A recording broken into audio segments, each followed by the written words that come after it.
देखिए question number 35 में इन्होंने क्या कहा है, इन्होंने कहा आपको ये सर्कल दे रखा है, ये इस सर्कल का टेंजेंट है, तो आपको प्रूव करना है ये जो पॉइंट है इस सर्कल के ऊपर लाई करेगा। क्वेश्चन तो आगे समझ। तो देखिए इन्होंने कहा आपको ये सर्कल दे रखा है, इसका सेंटर कहाँ पर है, ओरिजिन पर, इसकी रेडियस क्या है ए, और ये जो लाइन है ये सर्कल की टेंजेंट है, और हमें चेक क्या करना है, ये पॉइंट इसके ऊपर लाई करता है, ये चेक करके बताना है। क्लियर है? अच्छा अब एक बात ध्यान रखना, ये जो लाइन है ये इस सर्कल की टेंजेंट है, तो इसका मतलब इस टेंजेंट का परपेंडिकुलर डिस्टेंस जब आप सेंटर से निकालोगे तो वो किसके बराबर आना चाहिए, ए यूनिट के बराबर आना चाहिए, यही तो होगा ना। तो हम क्या लिखेंगे, since Lx plus My is equal to 1 is a tangent to the circle x square plus y square is equal to a square। Clear है? तो therefore इसे मैं ले लेता हूँ सेंटर, इस पॉइंट को ले लेता हूँ P, CP किसके बराबर आएगा, A के बराबर आना चाहिए ना। क्लियर है? अच्छा फॉर्मूला याद है बच्चों, मान लो आपको एक पॉइंट दे रखा है x1, y1, इसका परपेंडिकुलर डिस्टेंस इस लाइन से निकालना है, तो कैसे निकालते हैं बच्चों, x की जगह तो x1 लगाते हैं, y की जगह y1, c की जगह c upon under root coefficient of x का square plus coefficient of y का स्क्वायर, यही होता है ना। तो अब लगाओ, ये लाइन की इक्वेशन है Lx plus My minus 1 is equal to 0। रखो बच्चों, x की जगह 0, y की जगह 0 minus 1 upon under root coefficient of x का square plus coefficient of y का स्क्वायर, ये किसके बराबर दे रखा है हमें, a के। क्लियर है?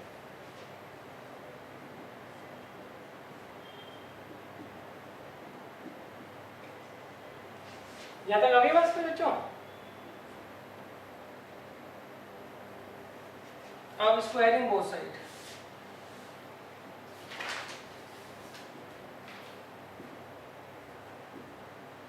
तो 1 अपॉन ए स्क्वायर इसके बराबर हो गया l square plus m square. यहाँ तक नोट कर लो बच्चों पहले।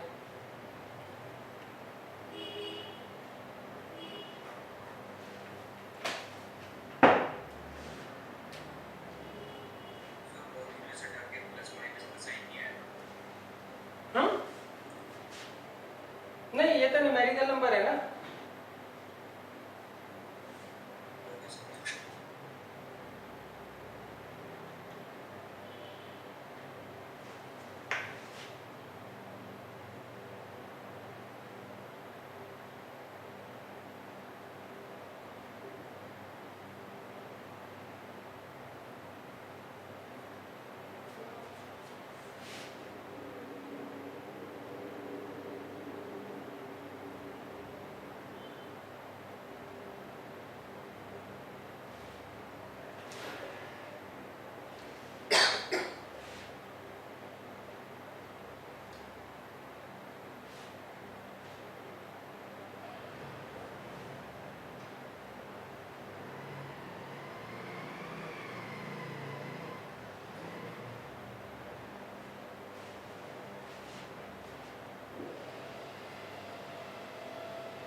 ये बच्चों आगे बात समझ?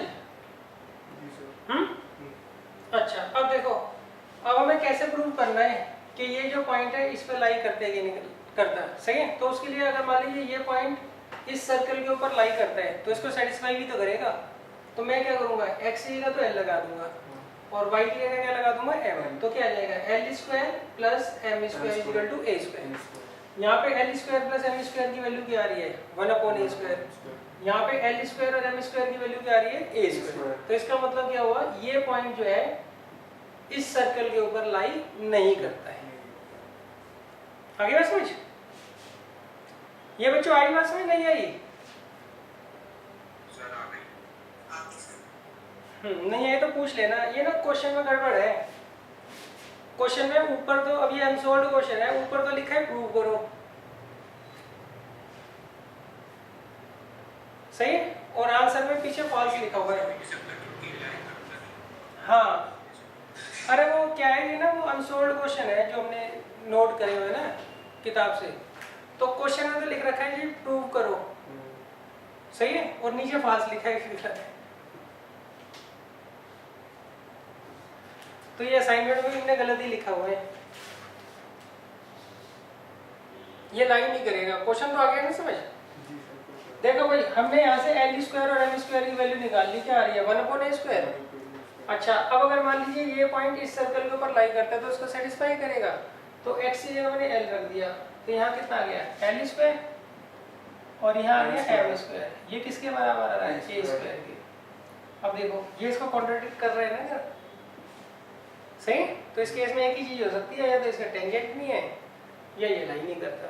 अच्छा टेंजेंट उन्होंने दे रखा है तो इसको तो हम प्रूव मानेंगे, इसे उन्होंने कहा था प्रूव करो, तो ये नहीं करना। क्लियर है? कर लो इसको नोट।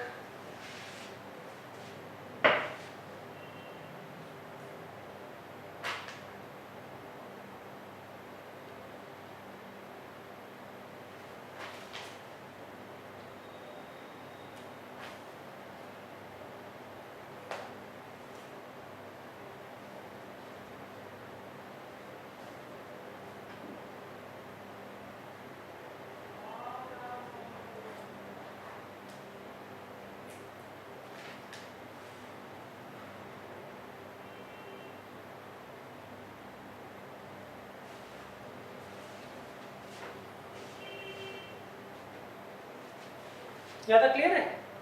अच्छा अब देखो नेक्स्ट, ये करेक्शन कर लेना आप लोग खुद, क्योंकि अब तो मैंने प्रिंट आउट निकलवा लिया है। अब देखिए नेक्स्ट है क्वेश्चन नंबर 36। क्वेश्चन नंबर 36 में उन्होंने कहा है इफ द पॉइंट, हाँ ये चेक करके बताना है ये जो स्टेटमेंट है सही है या गलत है। इन्होंने कहा आपको एक सर्कल दे रखा है x square plus y square minus 2x plus 6y plus 1 is equal to 0, सही? अब आपको चेक करके बताना है। उन्होंने कहा है क्या इसका पॉइंट 1,2 जो पॉइंट है क्या वो इसके अंदर लाई करेगा, ये हमें चेक करके बताना है, सही है? दोबारा समझ लो, इसमें उन्होंने कहा 1,2 चेक करके बताओ क्या वो इस सर्कल के अंदर लाई करेगा। तो ये स्टेटमेंट आपको बतानी है ट्रू या फॉल्स है। अच्छा इसका कॉन्सेप्ट तो क्लियर है आपको? हम क्या करेंगे, पहले इसका सेंटर निकाल लेंगे। तो सेंटर क्या आएगा बताओ, 1,-3। और फिर हम क्या करेंगे, रेडियस निकाल लेंगे। रेडियस क्या होगा, इसका स्क्वायर प्लस इसका स्क्वायर माइनस c, तो कितना आ रहा है ये 3 आ गया। अब हम क्या करेंगे, इस पॉइंट को a ले लेते हैं, हम CA डिस्टेंस निकाल लेंगे। अगर CA डिस्टेंस 3 से बड़ा है तो उस केस में पॉइंट बाहर लाई करेगा। अगर CA डिस्टेंस 3 के बराबर है तो इस सर्कल के ऊपर लाई करेगा A, और अगर CA लेस देन 3 है तो सर्कल के अंदर लाई करेगा। आगे समझ?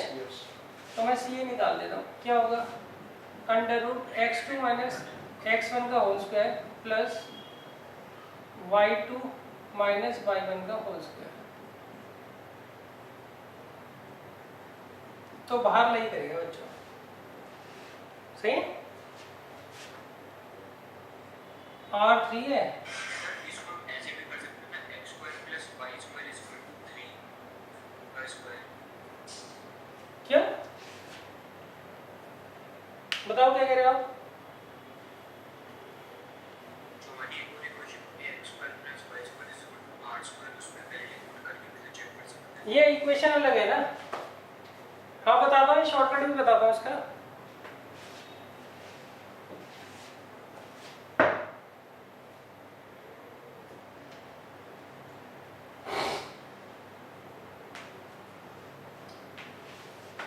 ये बच्चों नॉर्मल तरीका आ गया समझ?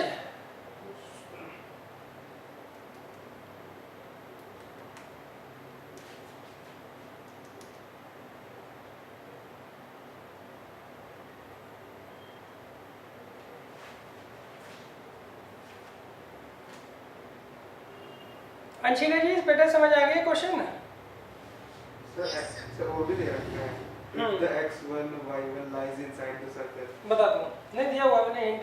अच्छा आप देखो भाई, वहां पर ना इतना आपके पास टाइम नहीं होता कि आप चेक करो, सही है? ये पॉइंट अंदर लाई करेगा या बाहर करेगा? अगर एक नंबर का आ गया फिर तो बहुत लंबा तरीका है ना। तो इसका तरीका क्या होता है, आप ना ये x की जगह यहाँ पे 1 रख दो, y की जगह 2 रख दो, इस पूरे को सॉल्व कर लो। अगर ये इक्वल टू 0 आ गया तो ये पॉइंट सर्कल के ऊपर लाई करता है। अगर ये बड़ा आ गया 0 से तो बाहर लाई करता है। अगर ये 0 से छोटा आ गया तो अंदर लाई करता है। और ये लाई करने का आगे समझ? दोबारा देख लो, आप इसे s मान लो, सही? तो हम क्या करते हैं, इसकी s की वैल्यू निकाल लेते हैं, इसकी, इसे s मान रहा हूं मैं। अगर s इक्वल टू 0 आ गया तो ये पॉइंट ऑन द सर्कल है, point is on the circle. On the circle का मतलब सर्कमफ्रेंस के ऊपर है। अगर s इज ग्रेटर देन 0 तो सर्कल के बाहर, हाँ, point lies outside the circle. Outside the circle. एक नंबर में तो शॉर्टकट करके आओगे ना। और s अगर लेस देन 0 है तो point lies inside the circle. Inside the circle, सही? तो कर दो पुट यहाँ पे, x की जगह 1, y की जगह 2, x की जगह 1, y की जगह 2, कितना आ रहा है बताओ? 5 3 16 आ रहा है ना।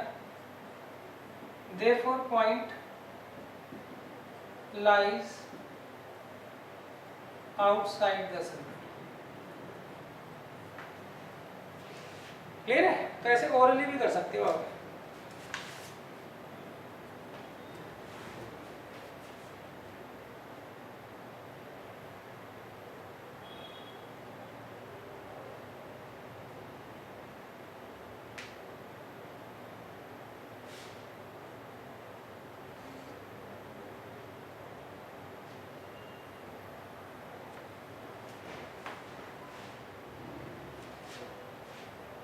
अच्छा अब देखिए नेक्स्ट है क्वेश्चन नंबर 41।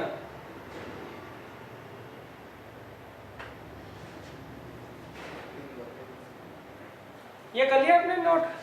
हाँ जी सर।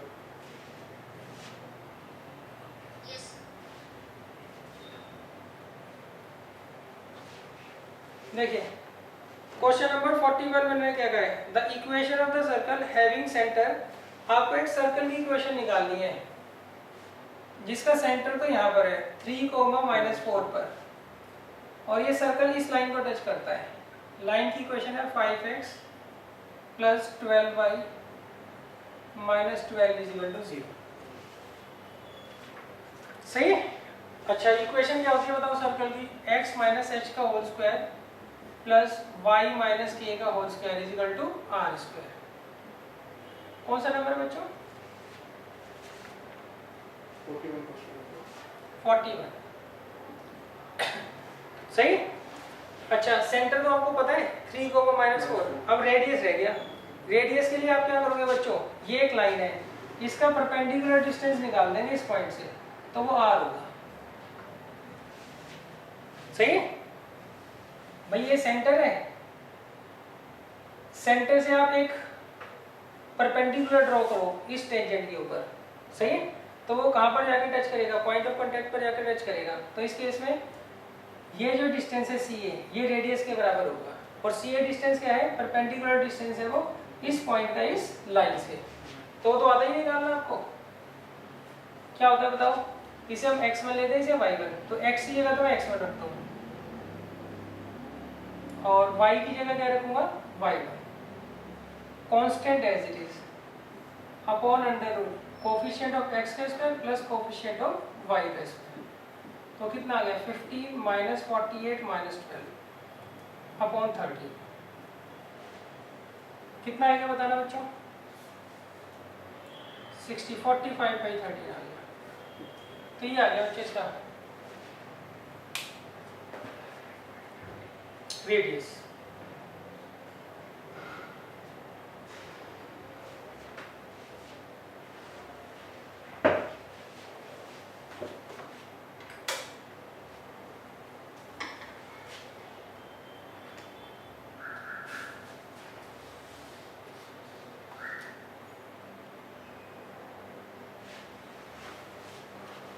बताओ कर लोगे बच्चों इसको। तो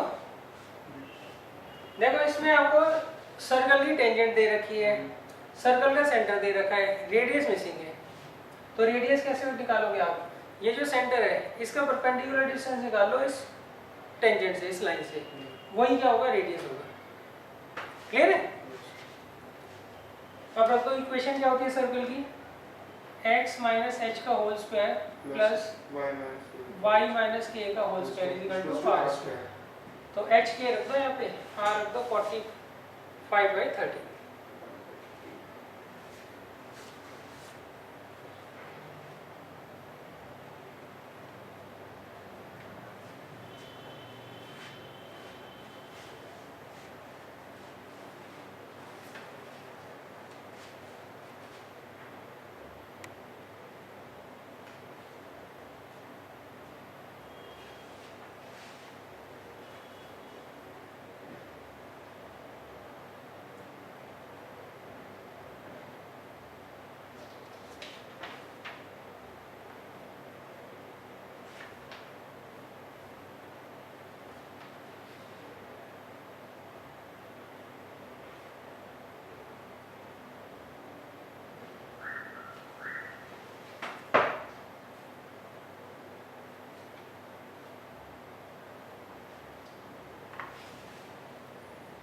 अच्छा अब देखिए नेक्स्ट है क्वेश्चन नंबर 42।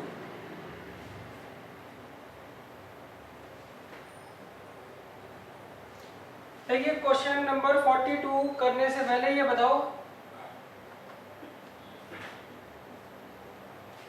इंस्क्राइब्ड और सर्कमस्क्राइब्ड में क्या डिफरेंस होता है।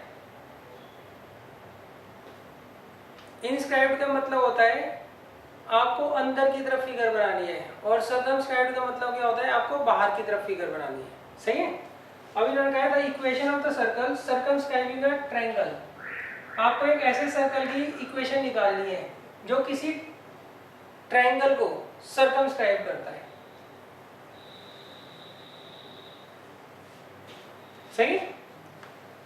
आपको क्या करना है, इस सर्कल की इक्वेशन निकालनी है। ये सर्कल क्या करता है, इस ट्रायंगल को सर्कमस्क्राइब करता है। सर्कमस्क्राइब मतलब सर्कल ट्रायंगल के बाहर बना हुआ है, और इसके तीनों के तीनों वर्टिसेस को क्या करेगा, टच करेगा।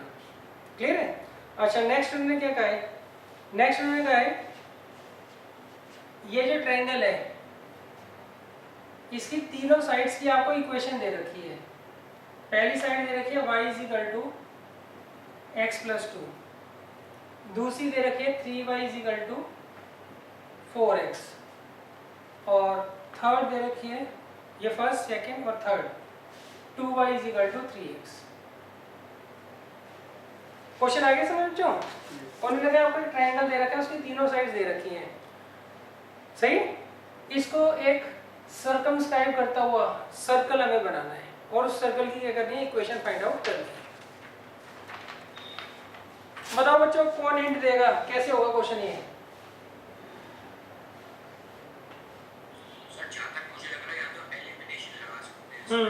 हम क्या करेंगे बच्चों, हाँ शाबाश, हम क्या करेंगे, ये तीनों पॉइंट्स फाइंड आउट कर लेंगे। ए का जो पॉइंट है वो कैसे निकालेंगे, इन दोनों में हम एलिमिनेशन मेथड लगाएंगे, उससे जो x और y की वैल्यू आएगी वो इसके कोऑर्डिनेट्स बन जाएंगे। ऐसे ही सिमिलरली b के कोऑर्डिनेट्स भी निकाल लेंगे, c के कोऑर्डिनेट्स भी निकाल लेंगे। सही है। फिर हमने एक क्वेश्चन कर रखा है, एक सर्कल है वो 3 पॉइंट से पास होता है तो उसकी इक्वेशन क्या होगी। क्लियर है। तो पहले हम सॉल्व करते हैं। फॉर ए y की वैल्यू उठा के यहाँ रख दो। y किसके बराबर दे रखा है x + 2 के, और 3y किसके बराबर दे रखा है 4x के। तो y की वैल्यू यहाँ रख दो, x + 2 और ये 4x, कितना आएगा 3x + 6 = 4x। तो x की वैल्यू भी आ गई 6। अब we have 3y = 4x, x की जगह रख दो बच्चों, तो y कितना आ जाएगा 8। तो ये आ गया 6,8। सही है बच्चों। अब हम निकालते हैं फॉर b। यहाँ क्या दे रखा है y = x + 2 और 2y = 3x। तो y की जगह रखते हैं यहाँ पे x + 2, तो कितना आएगा बच्चों 2x + 4 = 3x। तो x की वैल्यू तो 4 आ गई। सही। x को 4 यहाँ रख दो, तो y कितना आ गया 6।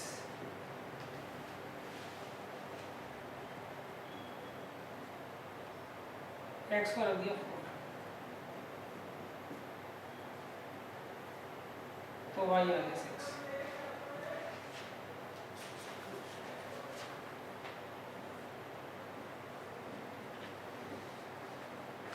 क्लियर क्यों।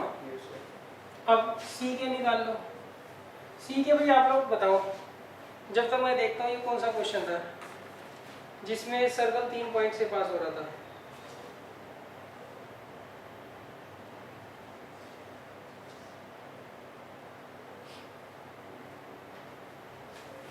थर्ड क्वेश्चन है बच्चों ये तो।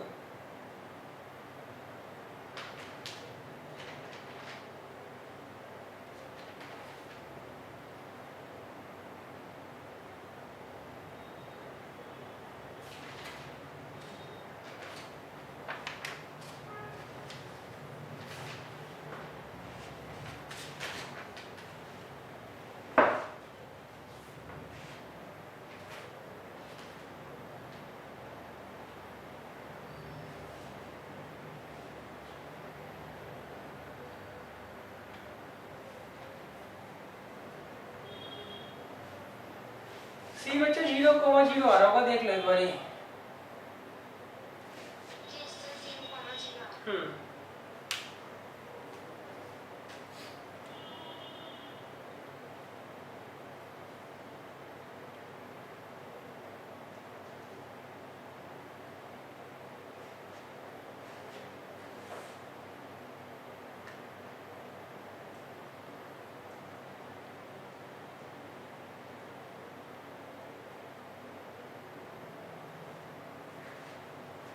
चलो थोड़ा सा ना हिंट दे देता हूँ आपको ये कैसे करना है क्वेश्चन।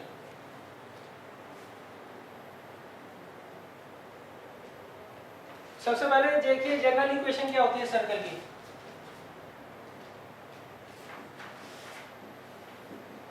बताओ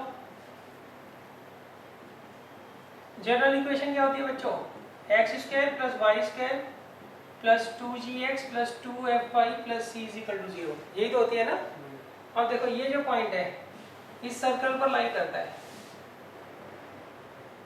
सिंस 6,8 लाइज ऑन सर्कल, तो इसका मतलब ये होगा ये जो पॉइंट है इसको सेटिस्फाई करेगा ना। तो x की जगह तो 6 रख देता हूँ, y की जगह 8, x की जगह 6 और y की जगह 8। ये आ गई फर्स्ट इक्वेशन। अब दूसरा देखिए 4,6 लाइज ऑन द सर्कल, तो फिर वही x की जगह 4 रख देता हूँ,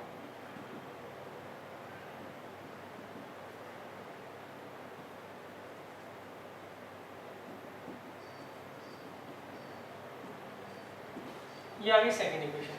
सही, इसे थोड़ा और सॉल्व कर लो, कितना आएगा ये 100 plus 12g plus 16f plus c is equal to 0, ये आ गई फर्स्ट इक्वेशन। इसे सॉल्व कर लेते हैं, 52 plus 8g plus 12f plus c is equal to 0, ये आ गई सेकंड इक्वेशन। सही बच्चों, अब थर्ड देखिए, 0,0 लाइज ऑन द सर्कल, ये भी सर्कल पर लाई करता है ना, तो इसका मतलब हम x की जगह क्या रख देंगे 0, y की जगह भी 0, तो इसे c की वैल्यू क्या आ गई 0 ना, भाई 0 plus 0 plus 0 plus 0 plus c is equal to 0, तो c की वैल्यू 0 आ गई। अच्छा, c को हम यहाँ रख देंगे और c को हम यहाँ रख देंगे, तो यहाँ पर ना दो इक्वेशन बन जाएगी, किसमें g और f में, उसमें हम एलिमिनेशन मेथड लगाएंगे, उससे g और f की वैल्यू हो जाएगी। सही, एक बार आपको g, f और c की वैल्यू मिल गई तो यहाँ पुट कर देना, आपका आंसर आ जाएगा। कर लोगे तो नहीं होगा तो मैं समझा दूंगा आपको, फिर लास्ट में आपने क्या बताया? दोबारा बताता हूँ। ये c आ गया 0, तो इसको c को यहाँ रखो सेकंड में, तो कितना आएगा ये 8g plus 12f plus 52 is equal to 0। अच्छा, इस c को यहाँ रखो इसमें, तो कितना आएगा 12g plus 16f plus 100 is equal to 0। इन दोनों को सॉल्व करके g और f निकाल लोगे ना बच्चों। एक बार आपको g और f मिल गया और c मिल गया, तो यहाँ पुट कर देना, आ जाएगी आपकी इक्वेशन।